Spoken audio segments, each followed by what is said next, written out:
playwright Bertolt Brecht once remarked that great art exposes the contradictions inherent in society at the time. Does the comic strip Dilbert expose the contradictions inherent in our society in these times? Take, for example, this strip from December 5, 1997. Dogbert is giving career counseling to Phil, the ruler of Heck. Phil says, "I'd be good at any job involving sin.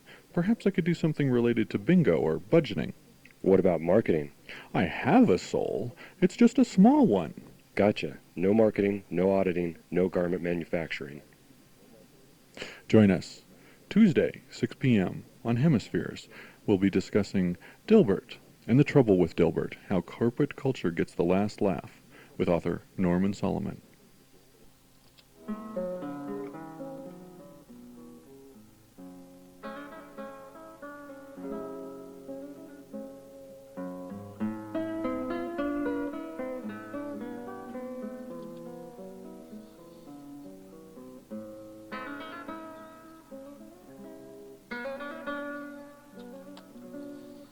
And welcome to Hemispheres. Joining us this evening from the Bay Area, we have author Norman Solomon. Norman, are you back with us? Yes, I am. Okay. We're going to be discussing the new book out, wonderful little book. It's very interesting reading, and Norman, you do a good job with these kinds of things. It's called The Trouble with Dilbert, How Corporate Culture Gets the Last Laugh. And that's published... Who publishes that for you? That's by Common Courage Press. Out of Monroe, Maine. Available at bookstores everywhere? Most bookstores, yeah. Okay, and we have a phone number for them. We'll do that a little later, but if you have a pen handy and you're interested in, want to give them a call, Common Courage is available at 207-525-0900. So, Norman, tell us a little bit about The Trouble with Dilbert.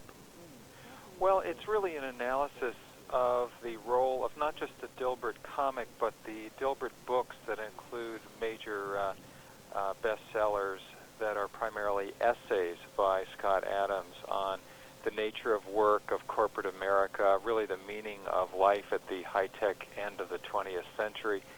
And also, I think the broader marketing of Dilbert, which is now licensed and cross-promoted in agreements with more than 100 corporations. And even more broadly than that, I think the Dilbert phenomenon, which is now widespread not only in this country, but in most countries of the world. Tell us a little about Xerox. Well, Xerox is, of course, a huge multi-billion-dollar corporation that has integrated Dilbert cartoons and images into their training manuals for employees. And so in the book I talk about how the manuals going to workers at Dilbert, or rather workers for Xerox, have gone through a lot of different wrinkles of utilizing various not only cartoons but images, language, approaches that are in the Dilbert comic strip. So essentially, and perhaps counterintuitively, this huge corporation that one would think might be leery of promoting Dilbert cartoons in their formal training manuals actually are finding those Dilbert cartoons to be very conducive to the task that top management wants to accomplish, and that is to as they see it, empower workers to help make more profits for the corporation. And it is an amazingly ironic thing, because one of the issues that you point out, of course, is that Dilbert is immensely popular. Dilbert the strip, especially, is immensely popular with working people, particularly office working people in this country, and it's presumably because of the expression of resistance, and that would be the point at which your criticism is most operative, I suppose. Yeah, if a particular piece of mass-marketed merchandise has little credibility with more rebellious people, then I think it's of limited utility in marking the outer bounds of mass media designated or approved rebellion. So in other words, it's an interesting contradiction that, as Businessweek magazine has reported, CEOs love Dilbert and put Dilbert on their walls.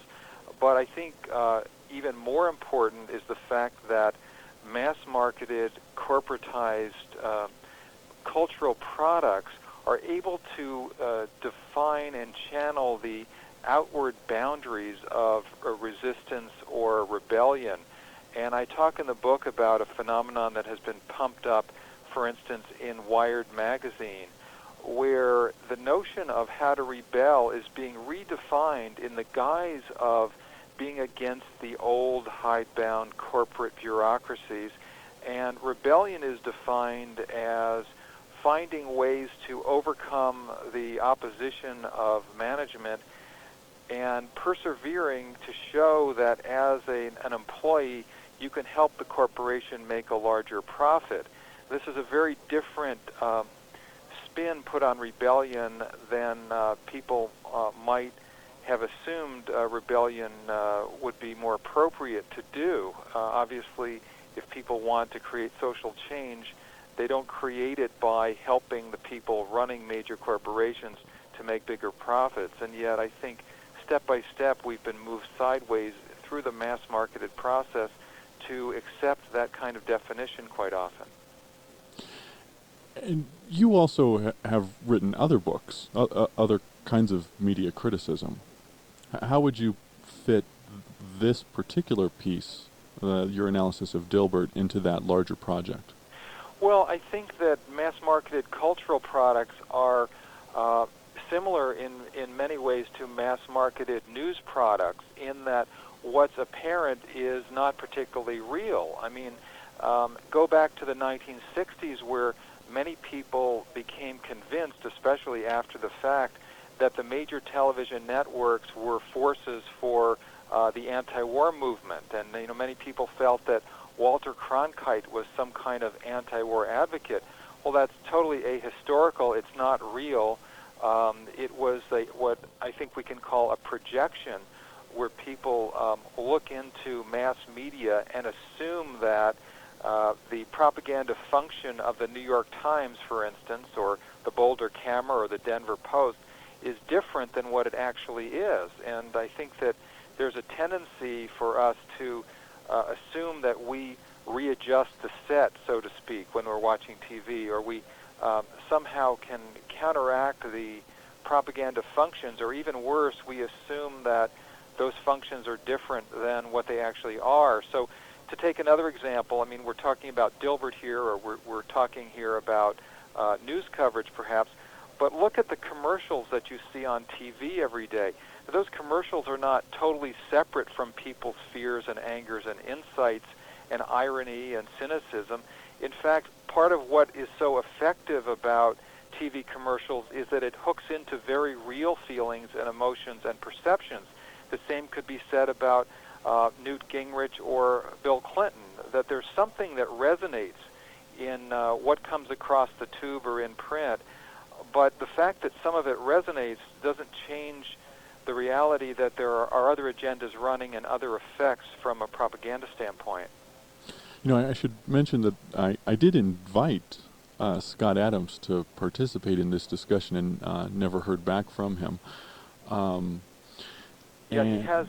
He's declined a number of times for invitations to go on the air with me, including on MSNBC, where he said he just would rather not do so. Which is kind of that's kind of sad, because it would be interesting to hear his response to the degree that there is one. Although, obviously, from the essays that he writes, one might guess that he doesn't really have much of a response. Well, he's been pretty clear when he's asked directly, and I'm quoting from an article in Editor and Publisher magazine when they called him last April in response to a column I did on the subject. He said, quote, "Actually, my only intention is for people to transfer their money to me," unquote. So he, when he's asked, is fairly upfront about what his goals are. I think a lot of the problem is that the assumptions of millions of readers of his comic strips and even of his books, and the marketing spin that we've been getting about Dilbert for many years now is something quite different. And so you had U.S. News and World Report in 1996, in April of that year, saying, quote, "When Scott Adams of Dilbert fame takes up his pen, he strikes a blow for overworked, underpaid, and badly managed employees," unquote. Well, to the extent that we believe that, and there are dozens of other mass media quotes to similar effect, to the extent we believe that, then we're hitching a ride on a bandwagon that isn't going much of anywhere. When I tried to do a content analysis of the Dilbert comics and the Dilbert books, and while you can find some rebellious notions in there and some reflections of some very distasteful realities in the corporate workplace, the same could have been said for the Blondie comic strip, where Dagwood also was fighting with his boss, who was a middle manager. And while the Dilbert comic strip is more sophisticated, it's more high-tech, and it does more naughty things in little zings and quips aimed at the corporate system, I think that the analogy could be, again, to someone like, say, President Clinton or Al Gore, people who do make some noises that resonate with working people, but you have to ask, I think, ultimately, what is their agenda and what is their message? As I say in my book, Dilbert is against corporate dysfunction, not against corporate function. And the complaint of Scott Adams and Dilbert is that the corporation is not functioning effectively and efficiently enough. Now, if it's a bank, if it's a missile manufacturer, if it's a corporation that's in charge of operating Rocky Flats, for instance, we might ask ourselves, is the problem here a lack of efficiency? And if the place operated more along the lines of top management's desires, would that solve the problem? In Dilbert, in the books and cartoons, the problem is not the inequity, the problem is not the enormous range and gaps of power. The problem is not, in short, the totalitarian aspects of the corporate system where there is really no functional democracy at all.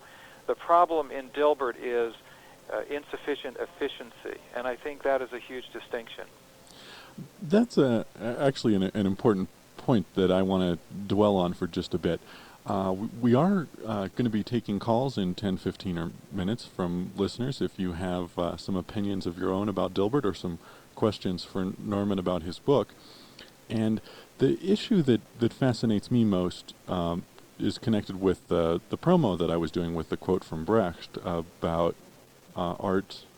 The purpose of great art is to expose contradictions.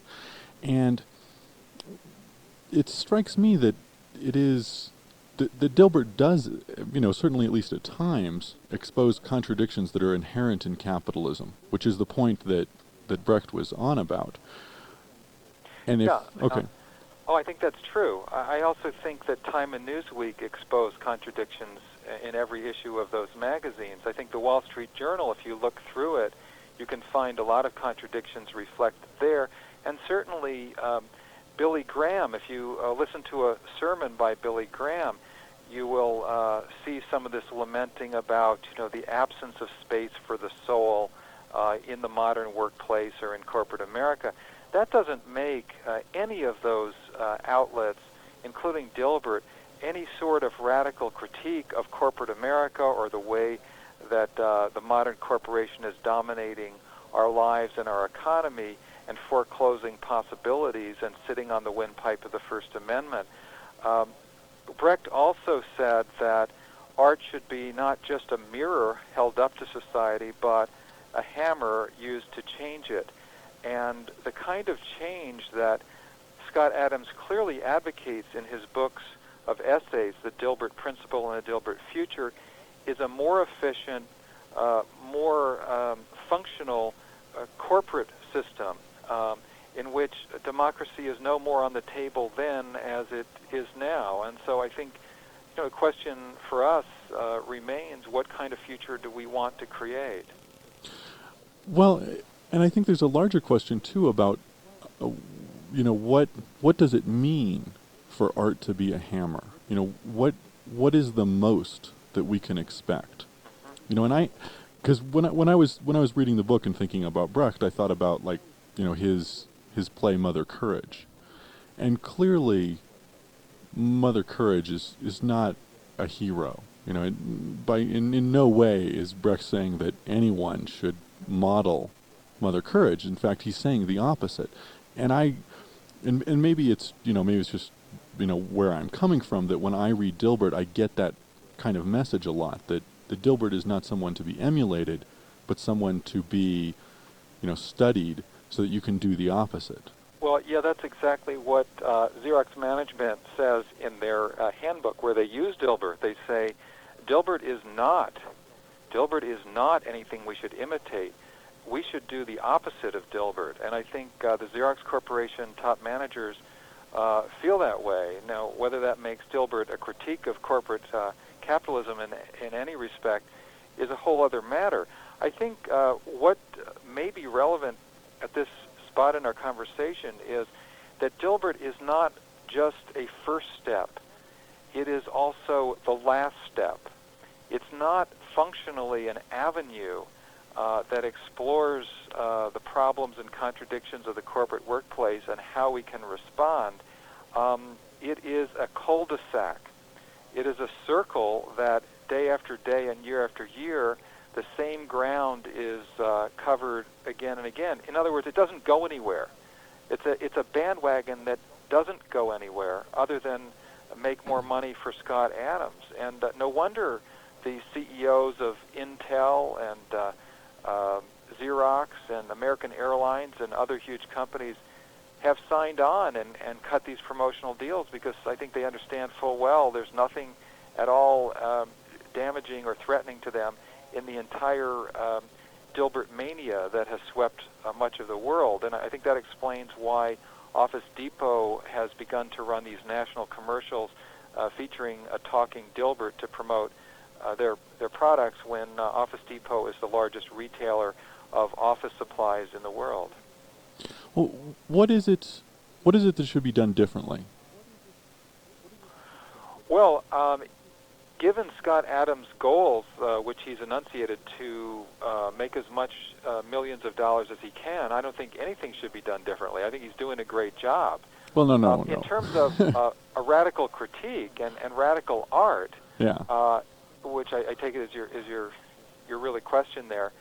I think sometimes if you look at, say, a Doonesbury comic strip, and it's taking up questions of, say, Nike factories in Vietnam, there's a humanistic message there, and I think that an authentic, not a right-wing populist movement, but authentic progressive populist movement has to be based on very humanistic concern for other people, not based on just cynicism, not just based on the notion that we've all got to look out for number one, everybody should fend for themselves, that's the way the world is, and the only thing we can imagine for people is that they will look out for themselves and operate out of very narrow self-interest. I think the reality is that what we can imagine is a precursor of what we can fight for. And it's a big irony about Dilbert, because Scott Adams and the Dilbert strip is often lauded as being very imaginative. And yet I quote in my book Scott Adams saying, and this is quite specific inside quotation marks, he says, "I can't imagine not commercializing anything." Well, I think that is a rather dire and damaged concept of imagination that unfortunately is all too widespread all around us. Well, see, what if we separate Scott Adams, the person and the essayist, from the art itself, and take the art in and of itself? Yeah. Well, I don't know if you can separate certain books because if you look at the most best-selling Dilbert books. They are the Dilbert Future, the Dilbert Principle, and Dogbert's Secret Management Handbook. And those are the three best-selling books, and they are primarily essays. And the values expressed in the essays, I think, are clarifiers of the values expressed in the comics. It doesn't mean that some comics aren't funny. It doesn't mean that some comics don't have insights. I think some Pepsi and Coke commercials have insights too. But can we say we can separate a Coca-Cola or Pepsi commercial from what those corporations are doing around the planet? I don't think it's very inspiring. Now, it's all compared to what? Dilbert does a lot of high jumps over low standards. You look at the comics pages, and at least it's irreverent. At least it is step one to move out of just the saccharine or stupid or bland baseline of comic strips. But I think our standards have been so degraded under this corporate social environment that pretty soon we're turning on TV and we're saying, "Oh, well, God, I like that commercial. That's pretty good."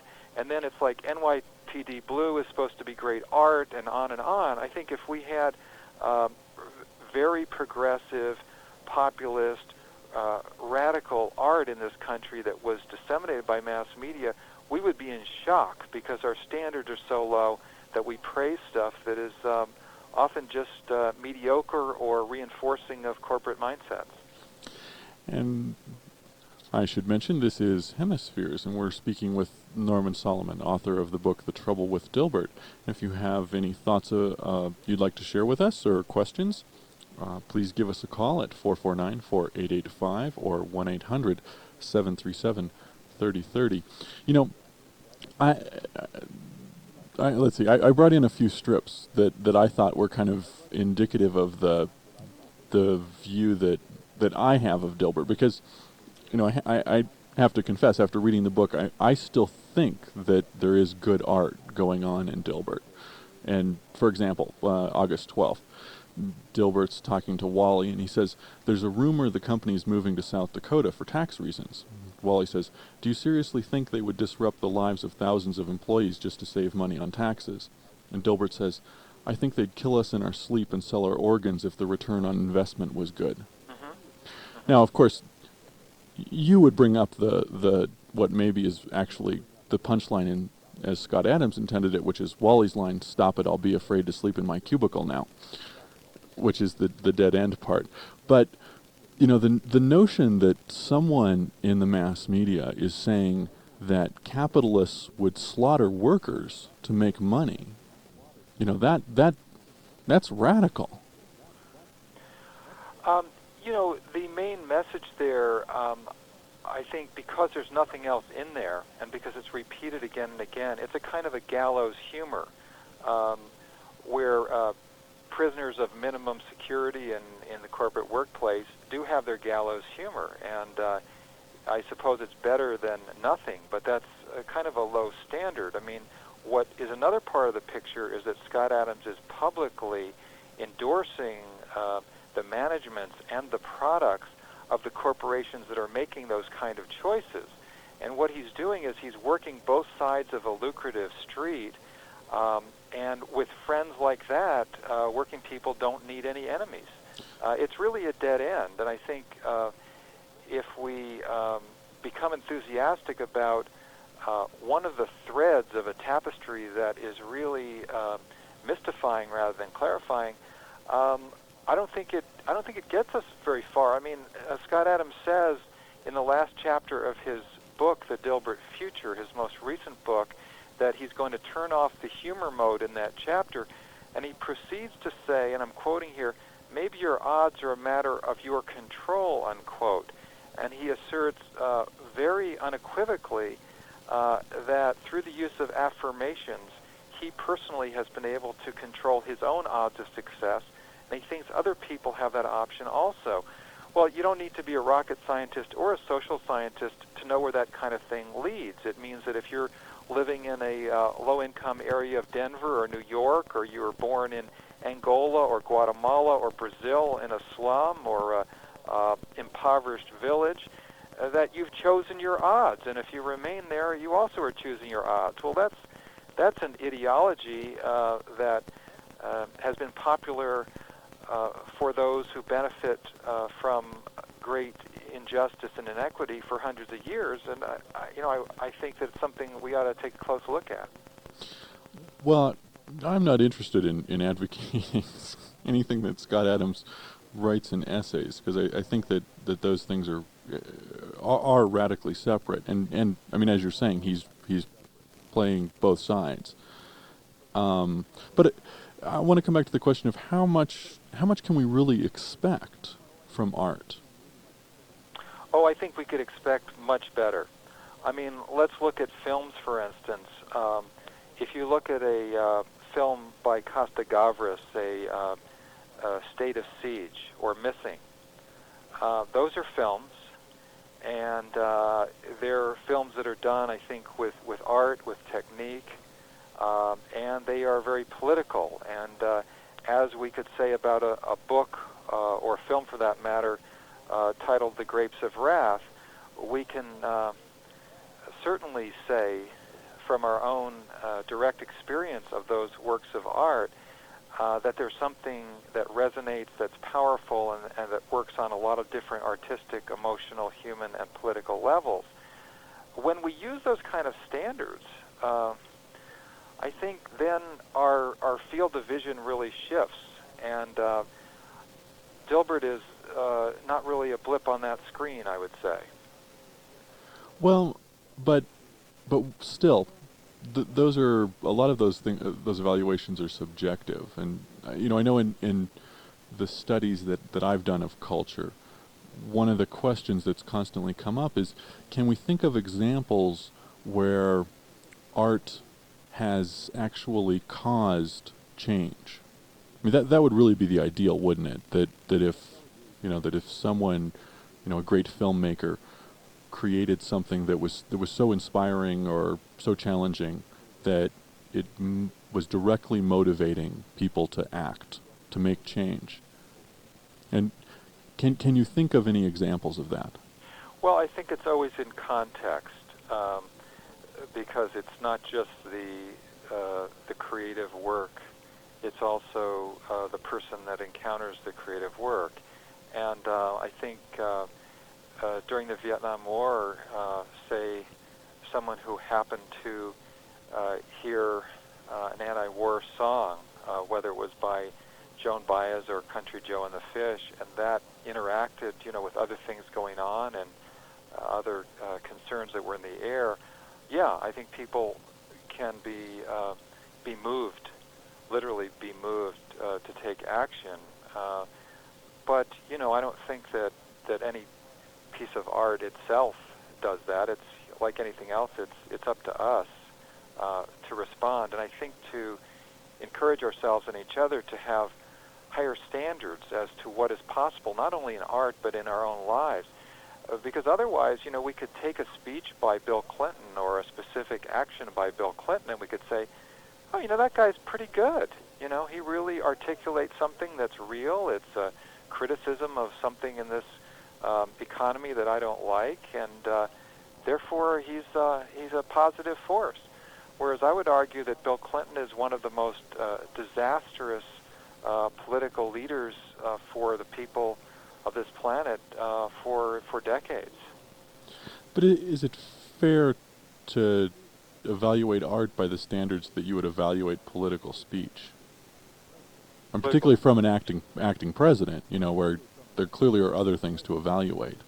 Yeah, there's also the actions. Well, that's my which point. Are pivotal, and in the case of Scott Adams, I think when you look at something like his maneuver that he took part in a couple of months ago, where he planned with the vice president of a major Silicon Valley firm to go undercover, and he did so to expose that middle management is too culpable and are too gullible about gobbledygook management terms spouted by consultants. And then it was a big media splash when that was revealed to have happened.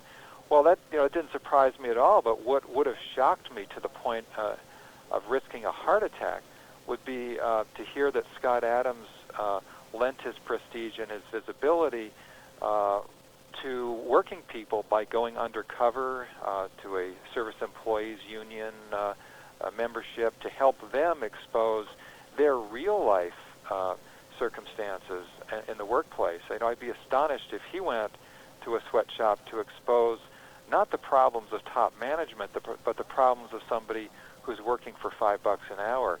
That I would not expect. Well, but even that example, in the Silicon Valley expresses a really interesting truth that you don't often hear, which is that middle management people are still involved in class struggle. And if the boss tells them to do something, no matter how stupid it is, they end up doing it because that's what they get paid to do. If you look at what came out of that entire story, there's nothing about it that's at all progressive. In any definition, it simply is another joke about how there's too much jargon in management. Right, but perhaps maybe you're not giving the audience enough credit in how they interpret these things. Certainly the business press puts the spin on that you're suggesting, but when you read the story, what is the story telling you? It's that middle management people are like sheep. They just do what they're told. Right, and I don't actually hear that as in any way a progressive critique of the political economy and how things function. To me, leftists can always project. Like I say in the book, any day now, Ronald McDonald is going to be lauded as some kind of countercultural symbol or a satire of corporate America. We can project ad infinitum. You can watch TV commercials tonight and interpret them as being anti-establishment, and indeed some of them are, but the context is another matter. The posing to be anti-establishment. Right. And that's really what you're saying. The Dilbert's all just posturing.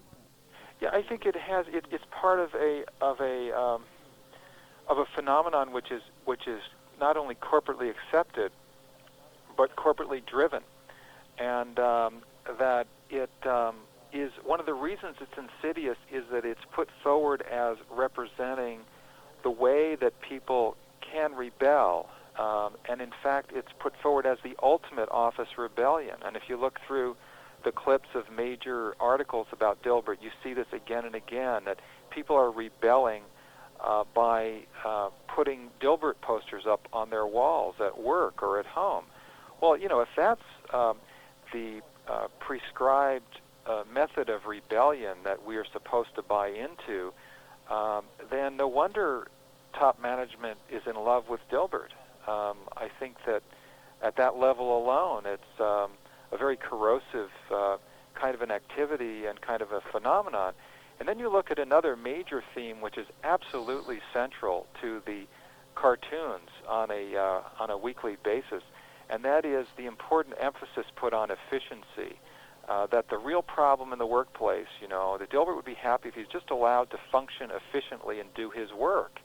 And when we define the problems of the workplace as being a lack of efficiency, then that definition fixates on exactly what management at the top would like to inculcate, which is to internalize the idea that your fortunes are going to rise or fall depending on the fortunes of the company. And as a progressive, you certainly know, and I certainly know, that Wall Street tends to go up when there are massive layoffs. And the downsizing massacres of the last few years have been simultaneous with the stock market going through the roof. And likewise, when there are major reports, as occurred last spring, from the federal government saying that wages are flat and benefits are flat, that's bad news for workers, but it's very good news for the stock market, which tends to rise quite abruptly when those kind of reports come out. Well, certainly. But this efficiency thing is interesting because why why is it that there is inefficiency in modern corporate offices?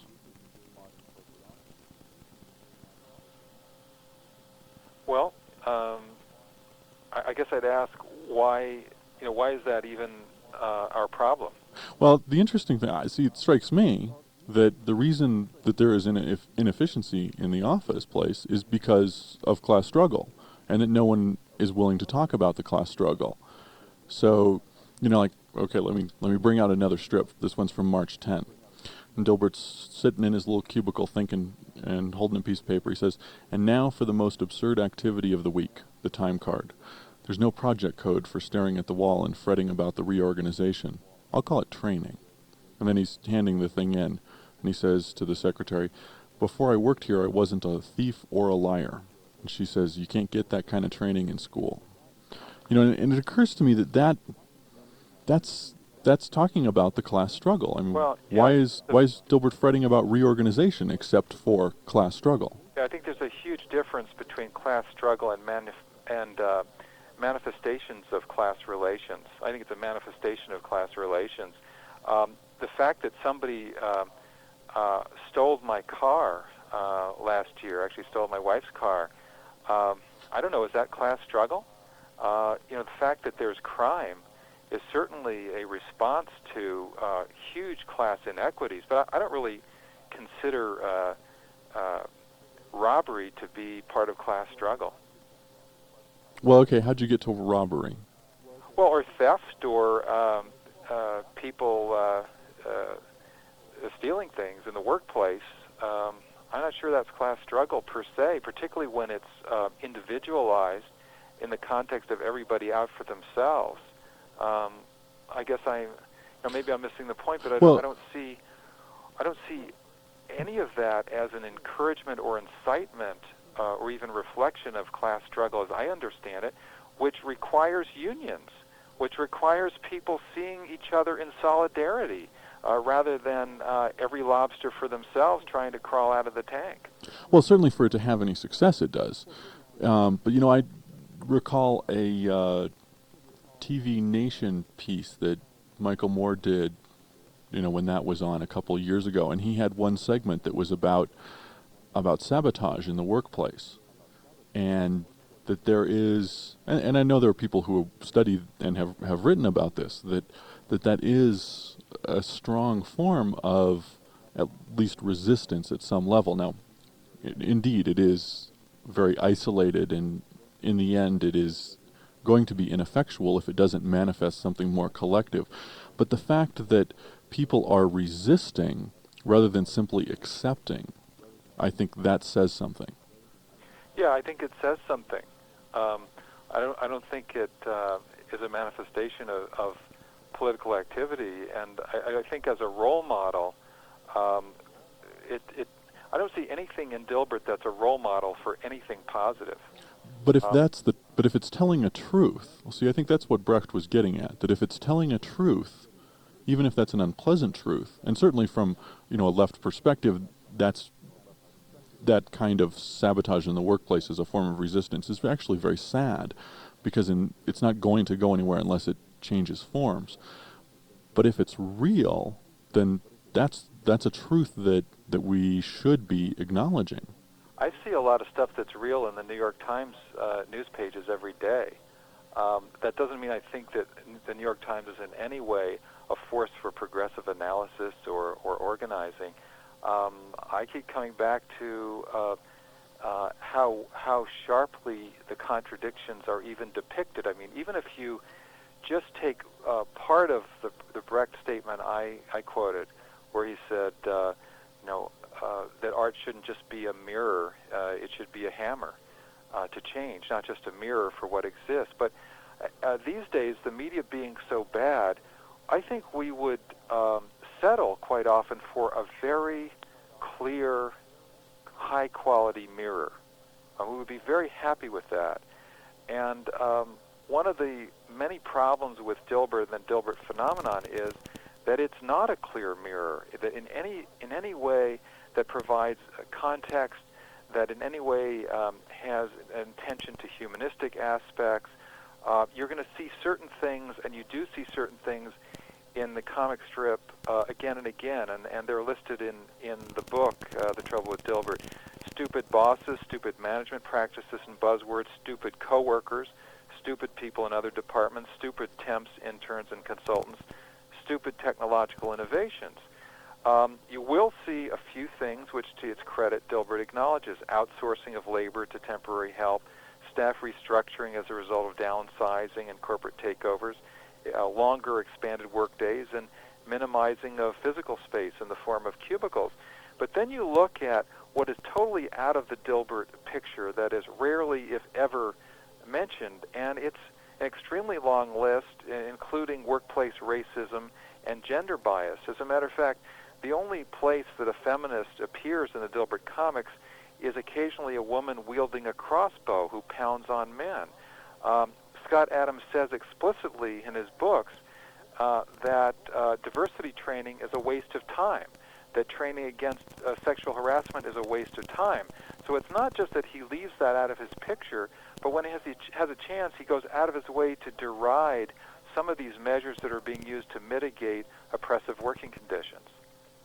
We should, that there are very low standards available, and that Dilbert is saying something that is valuable simply because no one else is saying it. And that may be the larger tragedy, that the quality of art to which we're exposed or can participate is so utterly abysmal that these low hurdles he high jumps, Yeah.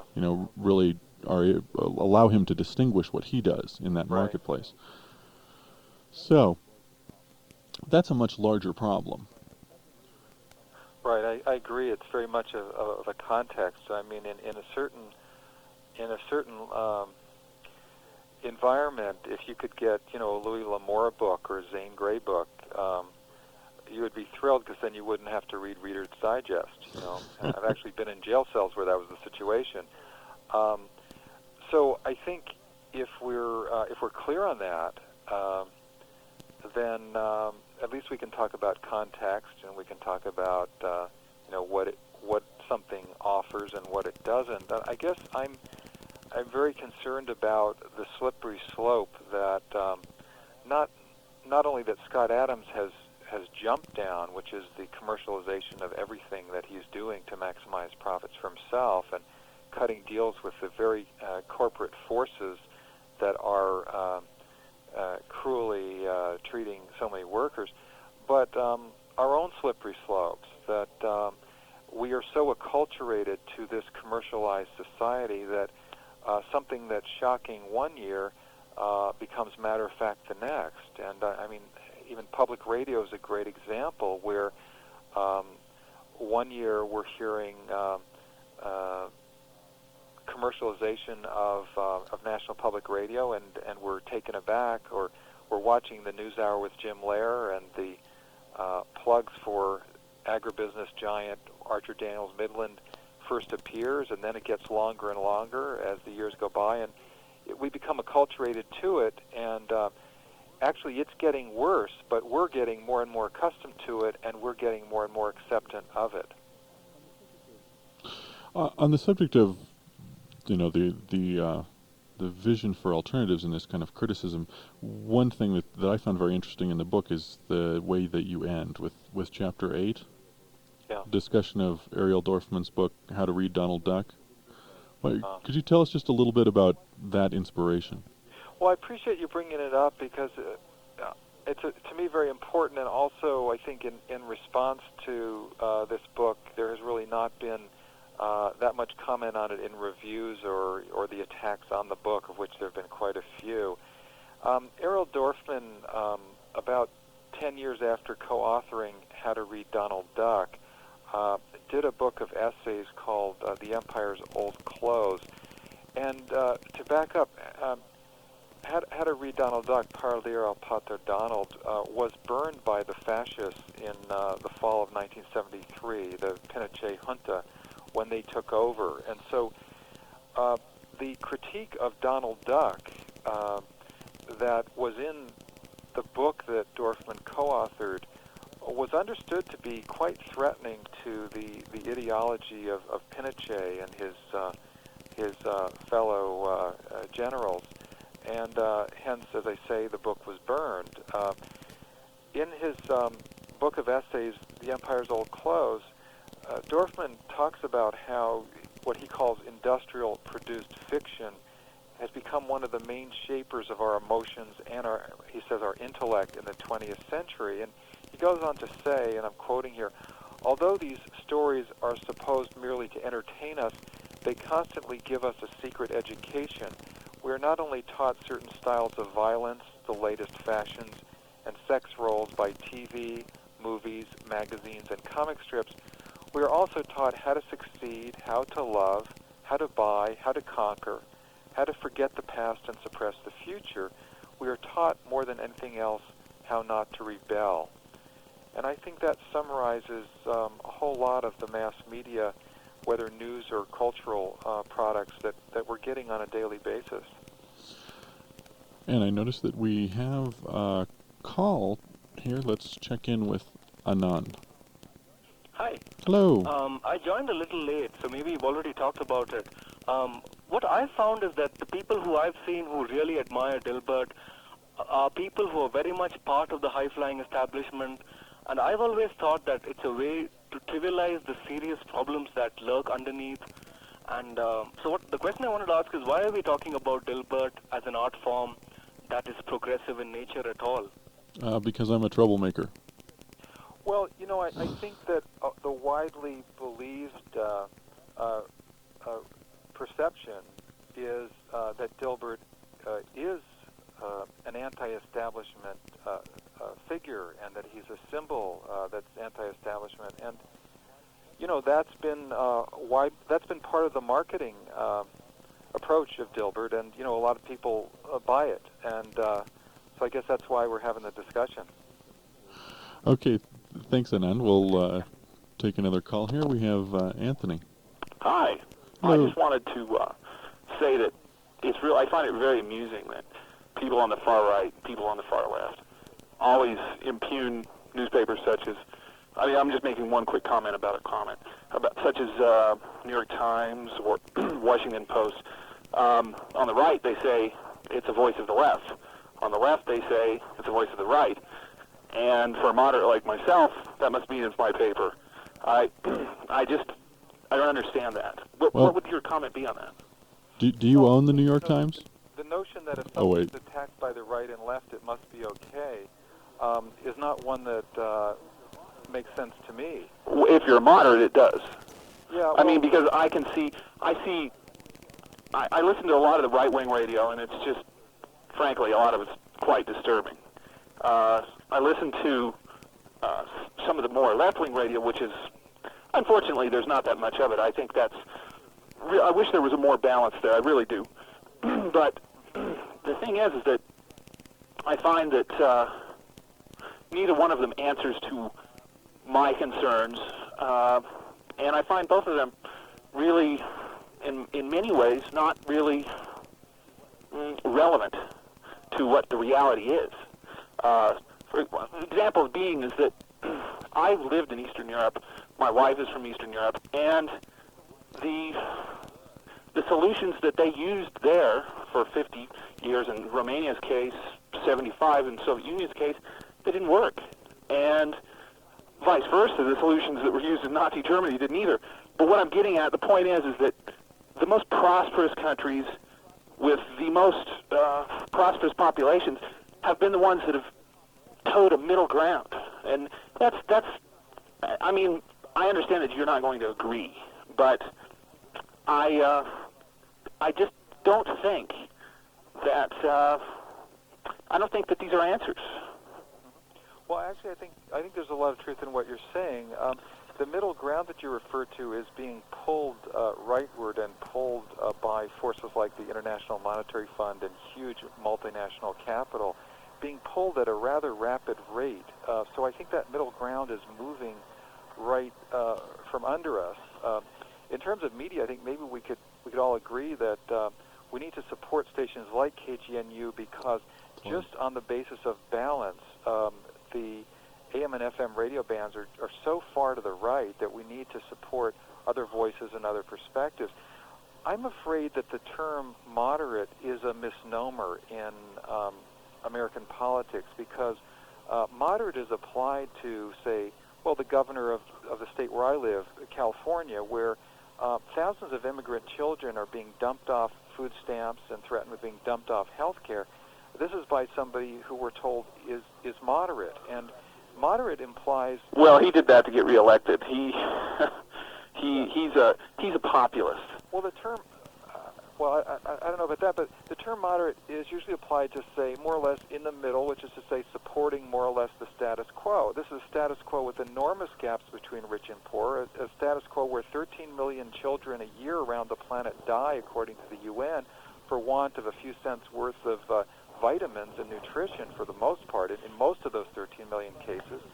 And, what's so moderate... But actually, the thing is, though, at the same time, you could also argue that in countries such as, say, South Korea, where you cannot deny the fact that South Korea, in its economic development, has improved the lot of the majority of South Koreans. Oh, no doubt. And at the same time, North Korea is a perfect example of Natural disaster. centralized solutions to problems that both Koreas had. Oh, yeah. Now what North Korea has. Yeah, it's a dictatorship. I mean, there's no democracy. But that's my whole point. The point is that on either side, the right or left, I'm saying extreme, the solutions cannot be made to work unless they're imposed from above. And the person imposing it always says this is for the good of the people.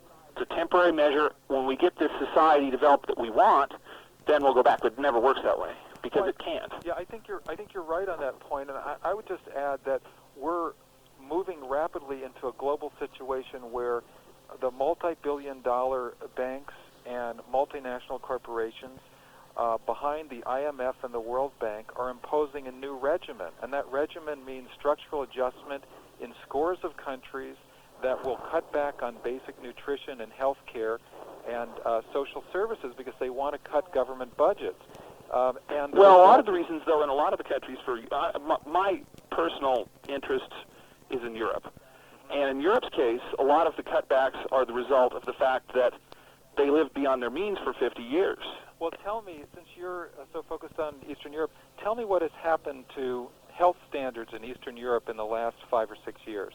They have, for the most part, they have gone down.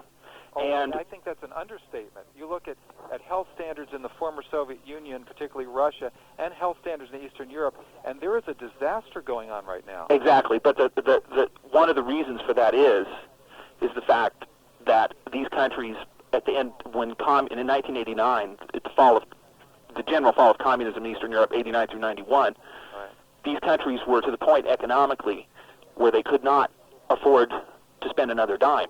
They had their currency so overvalued that eventually, and this is not the entire reason that communism fell, but eventually when it did, these countries were facing such dire economic problems they had to let it float their currencies, which created enormous amounts of inflation.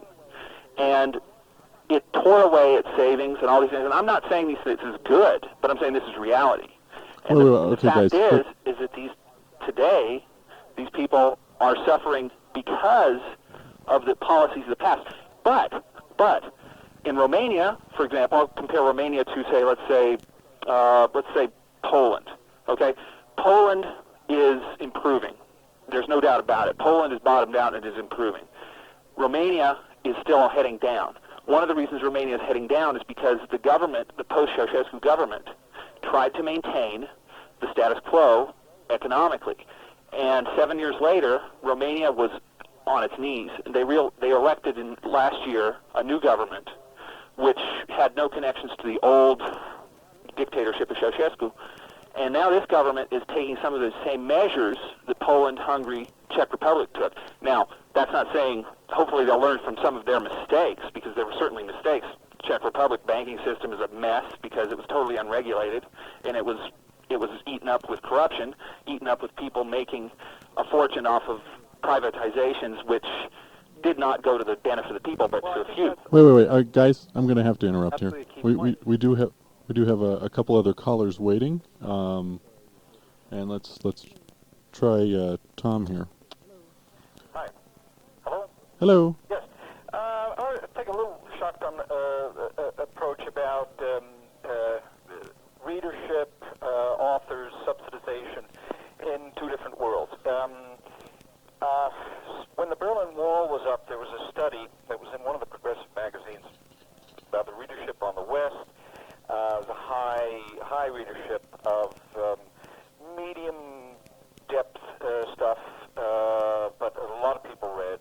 On the East, a good amount of people read, but there was more substantial, more say, philosophical, political things that were read. On the East, the authors were subsidized with a very, very high regard for intellectuals, writers. But of course, if they didn't say things that were quite nice, they might get a knock on the door. Okay, at 3 o'clock in the morning. Here in the States, there's a phenomenon, we'll say, of R. Crumb, who's a cartoonist, and Jules Feiffer. Okay, R. Crumb was a dissident, so was Jules Feiffer. Both had their individual way of sarcasm, of ironies, and what have you. But R. Crumb said, he looked at a homeless in San Francisco and said, "I'm getting the hell out of here." And he's now, I think, he's still living in southern France. Whereas Jules Feiffer, maybe even more articulate than Crumb, has continued to be an enterpriser. He's making money. He finds new ways to make money and continues the irony and so forth. But he's certainly not a danger. He's not any sort of threat where he's going to get a knock on the door at 3 o'clock in the morning. I said it's a shotgun approach. I don't know whether you can comment on any of these things. Well, we have a last caller to check in with, so let's do that real quick. And that would be Sally. Hi. Hello. I'm calling because I thought that at least one person who worked in a corporation in a cubicle should give a call and say what they think about this. What do you think? Well, I'm in a situation where I have a manager above me, and then there's another manager, and all these decisions come down, and all of us watch and see things that we wouldn't do. We're the ones working with the situations. We know what should be done, but we can't make the decisions. And it's very difficult. Meanwhile, we watch the people at the top who are all men make lots and lots of money. Well, it's not that we're not being paid well, but we're certainly not making the kind of money that they are. And so I think it is a class struggle, and I think that robbery is a class struggle as well. I agree with whichever one of you said that. I think was that me? I don't remember. One of you said they thought it was, and the other one said that it wasn't. And I can't remember who's who. Well, I'm afraid that it's a surrogate for what hopefully we'll create, which is stronger unions. If you ask me, would I rather see robbery or strong unions? I mean, it's no contest, right? Right. Right. Yeah. But there's all kinds of things going on in the company about what they should do for the employees so that the employees won't go looking for unions. Mm-hmm. Well, And they don't. Everybody is just thankful to have a job because of the layoffs and everything else, so nobody wants to make any waves. Well, tragically, we're running out of time. But thank you very much for your call, Sally. Thanks for having this conversation. Oh, thank you. And Norman, thank you very much. Hey, and thank you, and I appreciate everybody who called, and glad to be part of this discussion. I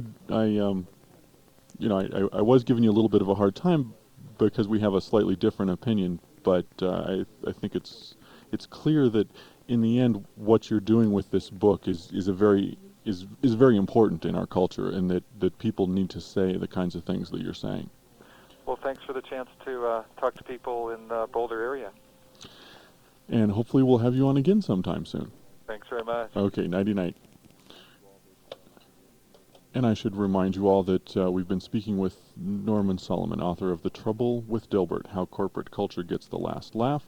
New book published by Common Courage Press, available in bookstores everywhere or from Common Courage Press, and they're at 207-525-0900. And coming up now we have Corriente.